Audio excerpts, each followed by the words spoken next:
హిరణ్యకశిపుడిని నరసింహస్వామి చంపేసిన తరువాత కూడా ఆ స్వామి కోపం తీరలేదు. ప్రహ్లాదుడు ఎంత మనవి చేసుకున్నా ఆ గర్జన ఆపలేదు. ఆ గర్జనతో లోకమంతా భయభ్రాంతులకు లోనయింది. అప్పుడు ఎవరూ ఏం చెయ్యలేక అందరూ శివుణ్ణి ఆశ్రయించారు.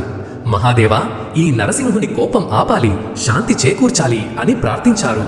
అప్పుడు శివుడు మొదట వీరభద్రునిగా వచ్చి ప్రయత్నించాడు. కాని నరసింహుని కోపం తగ్గలేదు. దాంతో శివుడు శరభరూపాన్ని ధరించాడు. ఆ శరభేశ్వరుడు సింహం తలతో, పెద్ద పెద్ద రెక్కలతో, 10 కొమ్ములతో భీకరంగా కనిపించాడు. శరభేశ్వరుడు నరసింహుడిని యుద్ధంలో ఓడించాడు. అప్పటికి నరసింహుడు అర్థం చేసుకున్నాడు, శరభ ఎవడూ కాదు, స్వయంగా పరమేశ్వరుడే అని. వెంటనే శివస్తోత్రం పాడి శివుణ్ణి సంతృప్తిపరిచాడు. మరి శివుడు ఏమన్నాడో తెలుసా? శివుడు, విష్ణువు ఎప్పుడూ వేరు కాదు, పాలలో పాలు, నెయ్యిలో నెయ్యిలా కలిసే ఉంటారు. అప్పటి నుంచి అందరూ నరసింహుణ్ణి జై నరసింహస్వామి అంటూ పూజిస్తారు. మరిన్ని వీడియోస్ కోసం ప్లీజ్ సబ్స్క్రైబ్ చేయండి.